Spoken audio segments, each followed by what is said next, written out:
It had been a quiet Sunday morning, the kind of morning that reminded the homeowner why he had chosen this neighborhood in the first place. The sun rose slowly, casting soft golden light across manicured lawns and freshly washed driveways. Birds flitted between the trees, their song weaving to the silence of a neighborhood that prided itself on order, control, and uniformity. It was a place where rules reigned supreme, enforced by the iron grip of the Homeowners Association, a board led by none other than its self-appointed queen, Karen. Karen was the type of neighbor who could spot a trash bin left an hour too long at the curb, who knew the length of every blade of grass on every lawn, and who seemed to believe the world itself revolved around her standards. And she had raised her son to carry the same sense of entitlement, though in his case, it manifested more as arrogance than vigilance. A 20-year-old with more attitude than discipline. He had developed a reputation for reckless driving, loud music, and the kind of smug confidence that only comes from being shielded from consequences his entire life. The homeowner had learned to tolerate most of it. The rumbling engine that screamed down the street at midnight, the blaring stereo that rattled windows, even occasional beer discarded near the storm drain. These were nuisances, irritations he could grumble about but ultimately ignore. What he could not ignore, however, was the sound that shattered the peace that Sunday morning. It came without warning, a sickening crunch, metal grinding against wood, followed by the screech of tires. The sound jolted the neighborhood awake, dogs barking, blinds snapping open, neighbors craning their necks to see what had happened. When the homeowner rushed outside, he found himself staring at a scene so surreal it took a moment for his mind to process it. There, lodged halfway through his wooden fence, was the front end of a silver sedan. It had crumpled like paper, its headlights dangling, its tires still spinning uselessly as smoke rose from the engine. The fence, the one he had built himself just 3 years earlier, carefully measured and perfectly painted, was splintered and broken. Posts snapped like matchsticks, planks scattered across the lawn, and behind the wheel sat Karen's son. His face was pale, his hands gripping the steering wheel, as if holding could undo what had just happened. A smell of burned rubber and leaking fluids hung heavy in the air. Slowly, he shoved open the door and stumbled out, his expression caught between fear and defiance. The homeowner stood frozen, his heart pounding, his jaw tight. Neighbors had begun to gather, murmurs rippling through the crowd. Some shook their heads, some pulled out their phones, but everyone's eyes darted between the wrecked car, the destroyed fence, and the young man responsible. Karen's son straightened, brushed himself off, and looked not at the damage, not at the man whose property he had just destroyed, but toward the crowd of neighbors. His lips curled into the faintest smirk, the kind that dared anyone to challenge him. The homeowner could already sense where this was going. This was not going to be a simple matter of taking responsibility, apologizing and making amends. Not with Karen as his mother. Not with the years of entitlement that had shaped him. Sure enough, within minutes, Karen herself appeared. She came storming down the street in her signature style. Oversized sunglasses perched atop her head, phone clutched in one manicured hand, the other gesturing wildly as if the air itself should part in her favor. Her voice carried before she even reached the scene, dripping with outrage, but not at her son. Her fury was directed at the homeowner. The logic twisted itself in a way only Karen could manage. Somehow, she insisted, it was a fence that had been the problem. It was too close to the road. It was a hazard. It had been installed without the proper visual appeal approval from the HOA, even though the homeowner knew he had filed every form and attended every dull meeting to ensure compliance. According to her, the fence was at fault, not the reckless driving of her son, who had been seen speeding down the street countless times. When the flashing lights of the police cruiser appeared at the end of the block, relief swept through the homeowner. Surely, reason would prevail. Surely, the sight of the crumpled car lodged in his fence would make the facts impossible to deny. But Karen had already taken control of the narrative. By the time the officer stepped out, she was in their ears, weaving her tale of negligence, demanding citations, insisting that her son was a true victim of unsafe property design. The homeowner stood silently, his fists clenched at his sides, his mind reeling at the audacity. He wanted to shout, to argue, to point out the obvious truth laid bare in splintered wood and twisted metal. But something told him to wait, to let the scene unfold. The officer surveyed the damage, took in the car's position, the tire marks that curved wildly across the street before slamming into the fence, and the suspiciously fresh smell of alcohol clinging to the air around Karen's son. They asked questions, pointed ones that didn't seem to align with Karen's version of events. Karen's confidence faltered, her voice rising in pitch as she tried to redirect blame. Her son shifted uneasily under the officer's scrutiny, his earlier bravado beginning to crack. The crowd of neighbors, once murmuring, now watched with certain stillness, as though waiting for a verdict. And then came the moment the homeowner would never forget. The officer spoke quietly into their radios, and within minutes a tow truck rumbled onto the street. The silver sedan, battered and broken, was hooked up and lifted away, its wheels dangling in the air like a defeated beast. Karen's son stood helpless, his protests ignored, his mother's fury now laced with desperation. The homeowner didn't need to say a word. The sight alone was enough. The car being taken, the truth winning out against the noise. His fence was ruined. Yes. His peace had been shattered. Yes. But for the first time since Karen and her son had made themselves the center of this neighborhood, justice had not bent to their will. As the tow truck disappeared down the street, Karen turned her glare on him, a look that promised this wasn't over. And in that moment, he knew the crash was only the beginning. The morning after crash, the neighborhood carried a heavy silence. The mangled remains of the fence still stood like jagged teeth against the property line, a raw reminder of what had happened. Splinters littered the grass, paint was scraped away, and the smell of oil still lingered where the car had leaked fluids into the soil. For the homeowner, every glance at the wreckage churned frustration in his chest. But it wasn't just about the fence. It was about the principle, the blatant disrespect, the audacity to twist blame, the way Karen and her son had turned an obvious case of reckless driving into a performance of false victimhood. Though the police had seen through it, though the car had been towed away in disgrace, the homeowner knew Karen well enough to understand she would never let things rest. And he was right. By mid-morning, a letter appeared in his mailbox. The HOA seal was stamped across the envelope, crisp and officious. He tore it open, half expecting the usual nonsense about lawn length or holiday decorations. Instead, his eyes narrowed at the words sprawled across the page. The letter claimed that his fence had been installed improperly and posed a risk to the safety of the community. It accused him of violating neighborhood guidelines, demanded he remove what was left of the fence within 30 days, and warned of escalating fines should he fail to comply. It was written in that familiar bureaucratic tone, full of citations and vague threats, the kind of language Karen had mastered as president of the HOA. There was no doubt in his mind. This was retaliation. His fence had stood without issue for years. It had been approved by the HOA board when it was built, inspected, and documented. Yet suddenly, the week after his son plowed into it, it was deemed a hazard. The homeowner stood in his kitchen, letter trembling in his hand, fury simmering just below the surface. It wasn't enough that her son had destroyed his property. Now Karen was weaponizing the HOA to shift the blame, to make him a villain, to erase her son's responsibility entirely. Neighbors whispered their sympathy when they passed by, some offering quiet reassurances, others shaking their heads at Karen's boldness. But few dared to speak too loudly against her. She had ruled this neighborhood for years, wielding her position on the board like a sword. Complaints disappeared. Petitions stalled. Anyone who challenged her found themselves harassed with letters, citations, and petty fines until they either conformed or moved away. The homeowner, however, had no intention of bowing to her. He dug through his files, pulling out copies of the original approval documents, the stamp forms, the dated photographs that showed the fence standing proudly long before Karen's son had ever crashed into it. He would not let her rewrite history. He would not let her bully him into compliance. Still, the days that followed brought more pressure. Another letter arrived, this one warning that if he did not begin remediation immediately, the HOA would pursue legal action.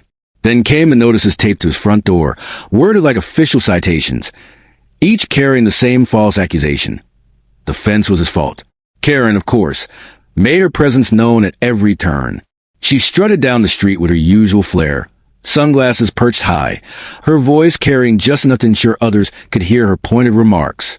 She told anyone who would listen that the homeowner's negligence had endangered her son, that the police had made a mistake, that she was working tirelessly to protect the integrity of the neighborhood.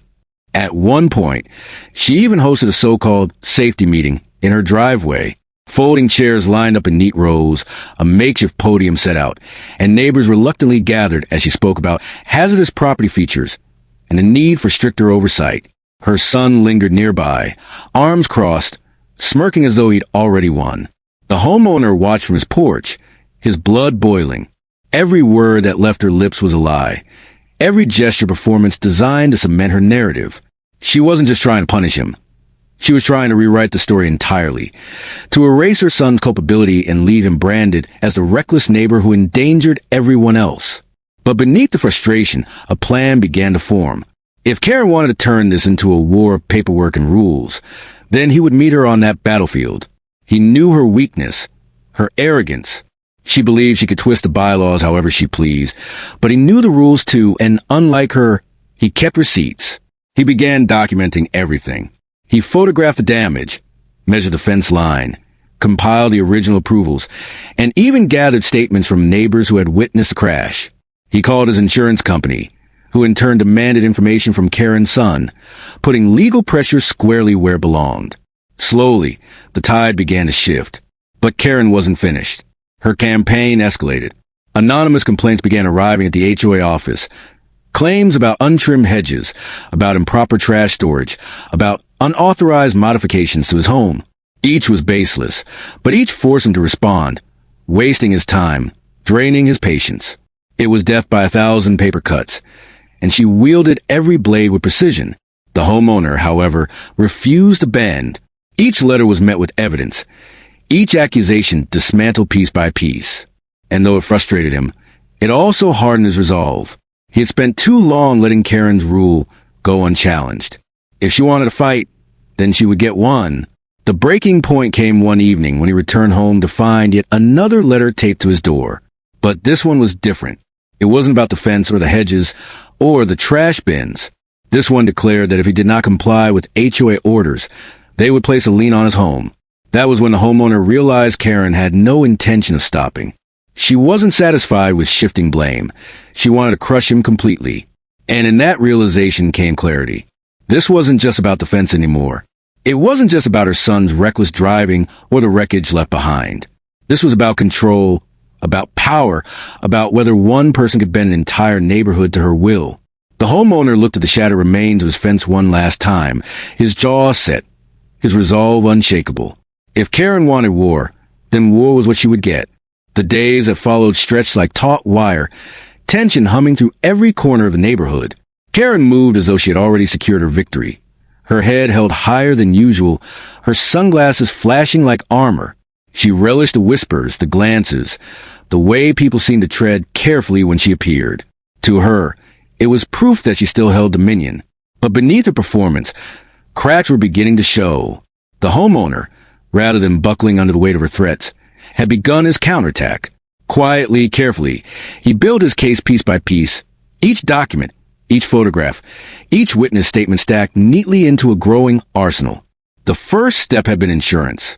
The homeowner filed his claim promptly, submitting every photograph of the shattered fence, every angle of the damage, every measurement that showed the precise placement of the posts.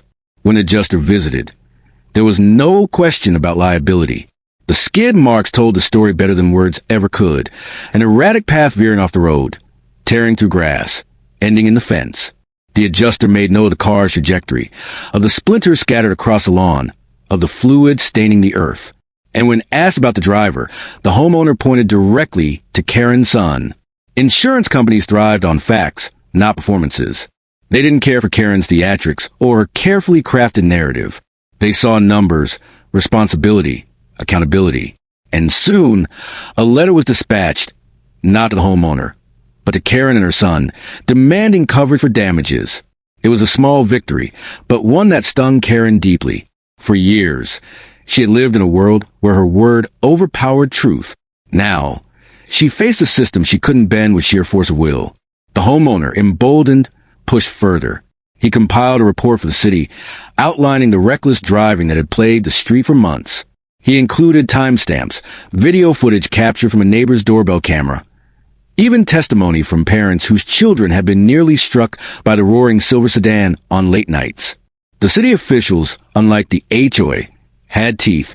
They opened an investigation. Quietly but thoroughly, their eyes turning not toward the homeowner's fence, but toward the young man who had treated the neighborhood like his racetrack. Still, Karen was relentless. She called emergency HOA meetings, brandishing her letters, waving her accusations like trophies. She spoke with such conviction that some board members wavered, unsure where the truth lay. Yet with each claim she raised, the homeowner countered with evidence so solid, so irrefutable, that even her allies struggled to defend her. Neighbors who had once remained silent began to stir. At first, it was cautious words spoken in passing, comments about unfair fines they had received or grievances they had long buried. But soon, the whispers grew louder, weaving together into something Karen could not ignore. They were tired of her tactics, tired of living under her scrutiny, tired of watching their community bend to her will. The homeowner had given them a spark, and now, quietly, that spark caught flame. One evening, a small group gathered in his backyard, careful not to draw Karen's attention. They sat around patio chairs, sipping drinks, their voices hushed but resolute. One neighbor produced a stack of letters she received over the years. Fines for holiday lights deemed too bright. Notices for children's toys left on lawns. Even a warning about a non-regulation bird feeder. Another neighbor shared photographs of Karen's own violations. Her trash bins left out overnight. Her unapproved landscaping. Her son's car parked illegally across multiple spots. Each revelation was like a puzzle piece falling into place, painting a picture of hypocrisy. The homeowner listened, taking notes, organizing their grievances into a pattern. This wasn't just about him anymore. Karen had overstepped, overreached, and now the community itself was ready to push back. But Karen, ever perceptive, sensed a shift. Her smile grew tighter, her tone sharper, her actions more desperate. She doubled down on her campaign against the homeowner. Sending yet another letter claiming his damaged fence was an eyesore that lowered neighborhood property values. She threatened daily fines if it wasn't removed immediately. The homeowner, rather than cowering, prepared his response. He drafted a letter of his own, formal, precise, laced with citations from the HOA's own bylaws. He included copies of the original approval for his fence, photographs proving his compliance, and a timeline that highlighted exactly when the accusations began, the morning after Karen's son's crash. He didn't stop there. He copied the entire board, ensuring every member saw not only his defense, but the clear pattern of harassment. For the first time in years, Karen found herself cornered by the very rules she had used as weapons. Yet the real blow came not from paperwork, but from a knock on her door. It was the city inspector, clipboard in hand, responding to complaints about reckless driving, noise, and property violations. Karen's son, once untouchable, was suddenly facing scrutiny not just from neighbors, but from authorities with the power to fine, to suspend his license, to take real action. The sight of the inspector's car parked in her driveway was a turning point for the neighborhood. Word spread quickly. Neighbors peering from behind curtains, whispering to each other with a mix of relief and vindication. For once, the scale seemed to be tipping. Still, the homeowner knew better than to celebrate too soon. Karen was many things, stubborn, entitled, ruthless, but above all, she was persistent. She would not take this humiliation quietly. Already, he could see it in her posture, the way her jaw clenched, the way she avoided eye contact. This wasn't the end. It was only the escalation. And as the sun set that evening, casting long shadows across the broken remains of his fence, the homeowner felt the weight of what was coming. The battle was no longer about property lines or repair costs. It had become something larger, something that would determine the future of the entire neighborhood. Karen had declared war, and now the community itself was beginning to rise against her. Karen had always prided herself on her ability to control the narrative, to bend situations until the truth no longer mattered. But for the first time in years, her grip on the neighborhood was slipping. Neighbors whispered in corners. Board members questioned her decisions. And her son's reputation had sunk to new lows under the weight of city scrutiny. For Karen, this was intolerable. She could not allow a single homeowner to unravel the empire she had built. And so, she escalated.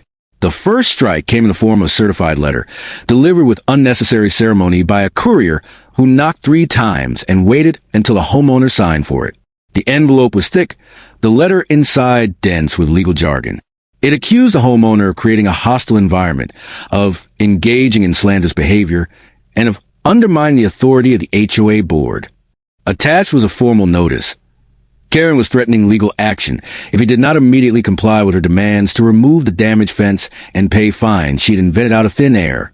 The homeowner read every line slowly, his jaw tightening with each accusation. It was absurd, baseless, yet meticulously crafted to sound official. He knew her game: intimidation. Most people would panic at the thought of lawsuits, would give in simply to avoid the stress. But he was not most people, and by now he had grown immune to her theatrics. Still, the escalation had its impact.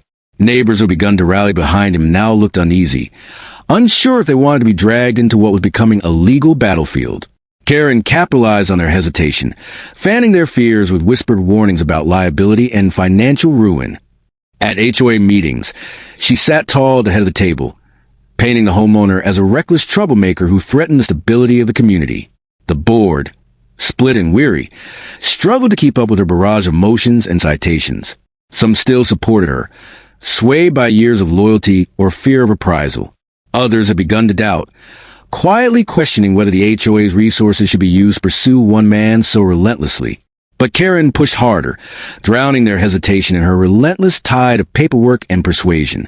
The homeowner, meanwhile, fought back with the only tools he had: truth, documentation, and patience. He met with an attorney who scanned the letter with a practiced eye and dismissed it as empty threats. Posturing, the attorney called it bullying dressed up in legalese. The reassurance steeled the homeowner's resolve. If Karen wanted award documents, he would match her move for move. He filed counter-complaints, meticulously citing the HOA's own bylaws and exposing the hypocrisy of Karen's enforcement. He highlighted her personal violations, her misuse of HOA funds for unnecessary beautification projects that suspiciously aligned with her property line, and her son's repeated disregard for neighborhood safety. Each submission was copied not only to the board but to city officials, ensuring that Karen could not quietly bury them. The tension reached a breaking point during a midweek board meeting held in the community clubhouse. The room was packed. Neighbors crammed into folding chairs, their faces a mix of curiosity, frustration, and quiet anticipation. Karen sat at the center table, gavel in hand, her expression one of forced calm. The homeowner sat near the back, a folder of evidence resting on his lap. Karen began with her usual flair, reading aloud her list of grievances against him, her voice carrying over the murmurs of the crowd. She spoke of safety hazards, of declining property values, of toxic behavior that threatened the harmony of the neighborhood. Her words dripped with practiced venom, her eyes flicking toward the homeowner like daggers. But when it came time for responses, the homeowner stood and calmly opened his folder. One by one, he laid out his evidence. The original approval documents for his fence, photographs showing years of compliance, letters proving the timing of Karen's campaign, and testimony from neighbors who had witnessed her son's crash. Each piece landed like a hammer, dismantling her narrative brick by brick. The room shifted. Neighbors leaned forward, eyes widening. Board members exchanged uneasy glances. For once, Karen's voice faltered, her interruptions growing sharper as she tried to regain control. But the more she protested, the more her desperation showed. The climax came when the homeowner presented financial records he had obtained through a request for transparency, records that showed Karen had used HOA funds to pay for unnecessary landscaping along her property line, while denying other members' requests for community improvements. Gasps rippled through the room. Even her staunchest allies struggled to defend her then. The meeting ended in chaos, with Karen slamming her gavel and storming out, her son trailing behind her with a scowl. But the damage was done. The facade of her invincibility had cracked. The board, once her loyal shield, now stood divided, questioning whether her leadership had become a liability. That night, the homeowner sat on his porch, the broken fence still looming like a scar across his yard. The battle was far from over, but for the first time, he felt the tide truly turning. The neighborhood had seen her exposed. The whispers that followed were no longer in her favor. They were in his. Yet he knew Karen well enough to understand she would not retreat quietly. Pride was her greatest weapon and her greatest weakness. Humiliation would only fuel her vengeance. And sure enough, the very next morning, a new letter appeared in his mailbox, this one announcing a special vote to determine whether he should be fined, censured, or even forced to sell his home for repeated violations. Karen was going all in. And the homeowner realized with grim certainty that the final battle was coming, one that would decide not just the fate of his fence, but the future of the entire community. The announcement of the special vote spread through the neighborhood like wildfire. Flyers appeared on doors, emails filled inboxes, and whispers carried across fences and sidewalks. Karen framed it as a matter of protecting community standards, presenting the vote not as personal retaliation, but as a civic duty. She was skilled at wrapping her vendettas in the language of order, turning personal grievances into matters of supposed neighborhood integrity. But beneath her polished words, everyone knew what the vote truly meant. It was her attempt to destroy the homeowner once and for all, to strip him of credibility, to mark him as an outcast until he had no choice but to leave. She wanted a spectacle, a public declaration of her power, a reminder that defying her came with consequences. The homeowner, however, refused to be intimidated. He knew this was the moment everything had been building toward, the final act in a drama that had consumed their community. He spent the days leading up to the vote preparing meticulously, gathering every piece of evidence, every statement, every inconsistency that revealed Karen for what she was. The night of the meeting arrived, and the community clubhouse buzzed with anticipation. The room was more crowded than anyone could remember, every seat filled, people standing along the walls, some even peering through the windows outside. The atmosphere was electric, charged with a mix of tension, curiosity, and the unspoken hope that something might finally change. Karen entered first, her heels clicking sharply against the floor, her son trailing behind with his usual defiant sneer. She wore a blazer as if stepping into a courtroom, her gavel clutched like a weapon.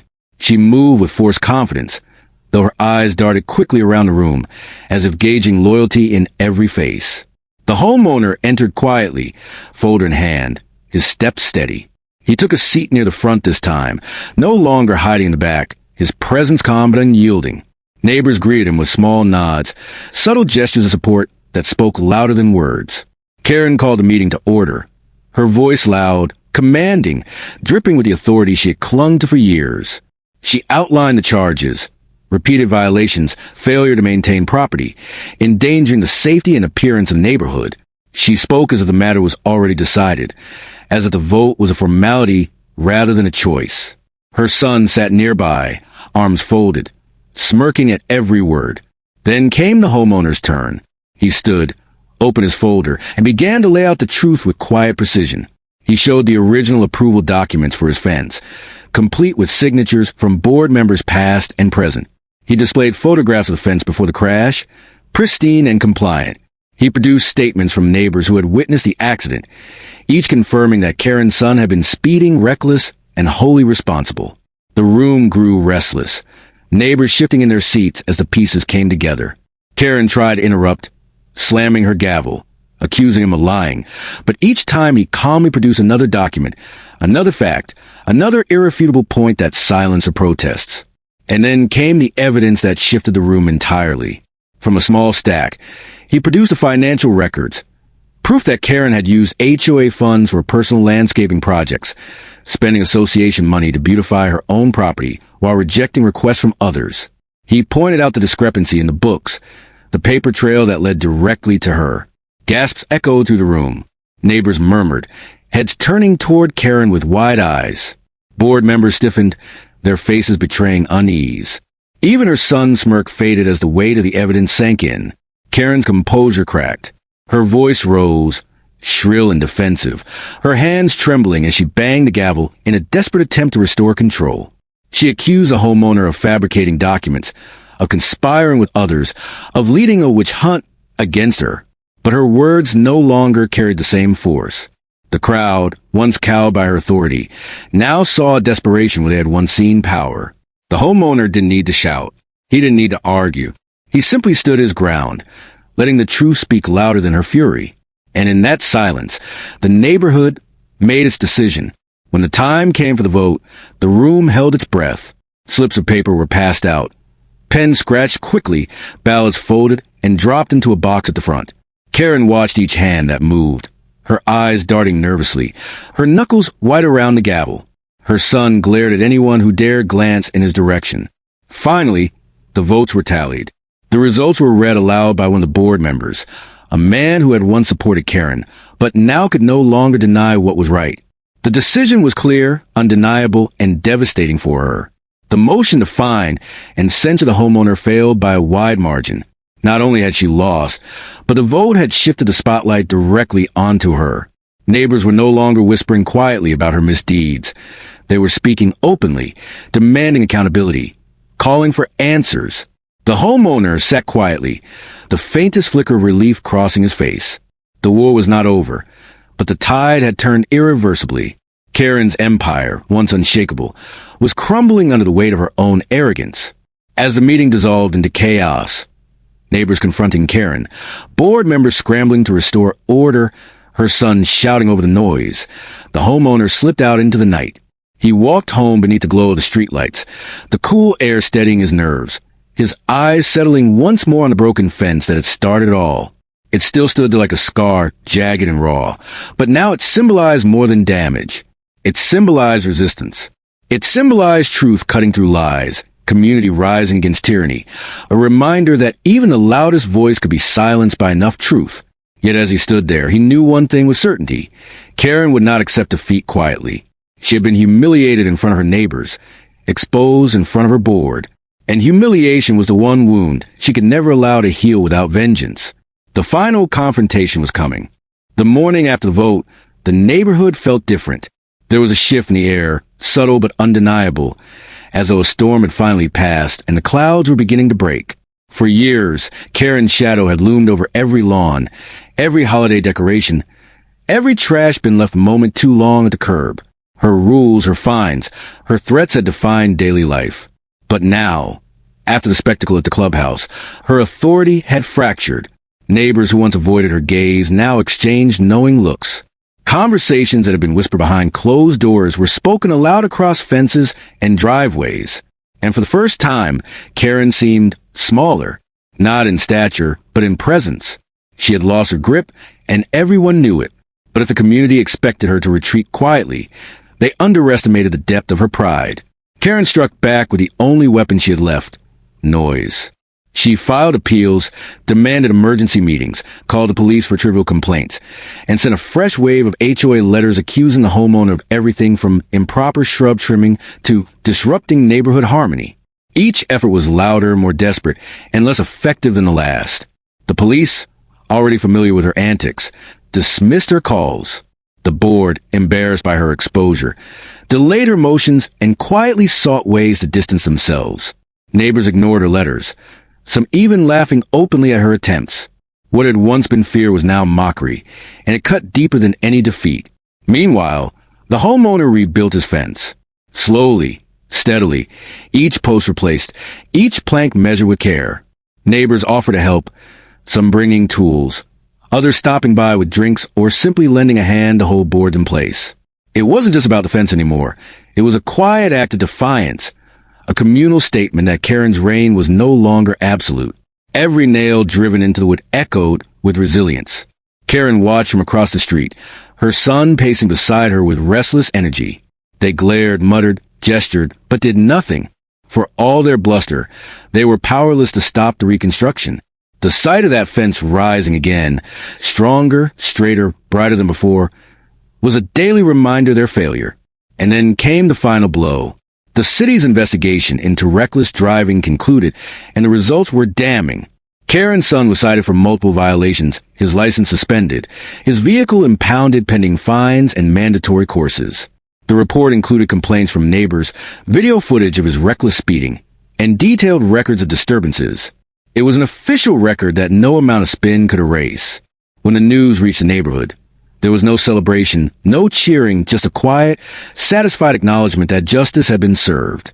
The silver sedan that had once roared through their streets now sat silent in an impound lot, and the boy who had sneered at everyone else was left walking, stripped of the privilege he had abused for years. Karen, confronted with the reality of her son's consequences and her own dwindling influence, lashed out one final time. She marched to the homeowner's property, her sunglasses perched high, her steps sharp with indignation. She stood at the edge of the rebuilt fence, spewing accusations, her voice rising in a shrill crescendo. But this time, the homeowner didn't stand alone. Neighbors stepped out of their homes, drawn by her familiar fury, forming a quiet ring around the scene. Some crossed their arms, some shook their heads, but none backed away. And as Karen's tirade carried into the air, her words found no audience, no power. They fell flat against the weight of collective silence. For the first time, Karen realized she had no one left to intimidate. Her empire had crumbled not with a bang, but with a steady erosion of credibility. Truth wearing down her lies until nothing remained. She stood there for a moment longer, sputtering, searching for words that would not come, before finally turning on her heel and storming back to her home. Her son followed, his shoulders hunched, his swagger gone. The neighborhood exhaled. In the weeks that followed, the board called for a re-election. Karen, once unopposed, found herself voted out in a landslide. New leadership stepped in. People who valued fairness over control, community over power. Rules remained, but they were enforced with reason, not vengeance. The HOA, once a tool of fear, became what it had been meant to be, a steward of the neighborhood, not a tyrant over it.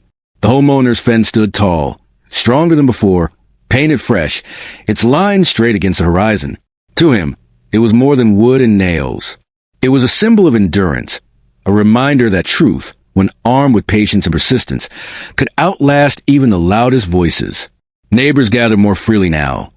Children played in the street without fear or glares. Decorations appeared on porches without the threat of fines. Laughter replaced the tension that had once lingered. The community, freed from Karen's grip, rediscovered what it meant to be a neighborhood. As for Karen and her son, their presence faded. She still lived there, of course, but the aura of power was gone. Her son, stripped of his car and his swagger, walked quietly through streets he had once dominated. They became background figures, tolerated but ignored, their reign of disruption reduced to a cautionary tale. And for the homeowner, life returned to the quiet he had once cherished. Each morning, he sat on his porch with a cup of coffee, watching the sun rise over a neighborhood that finally felt like home again. He thought of the crash, of the twisted car lodged in his fence, of the months of battles that followed. And though the scars remained, he felt no bitterness, because in the end, justice had been served. Karen had lost, not just in votes or fines, but in the one way that mattered most.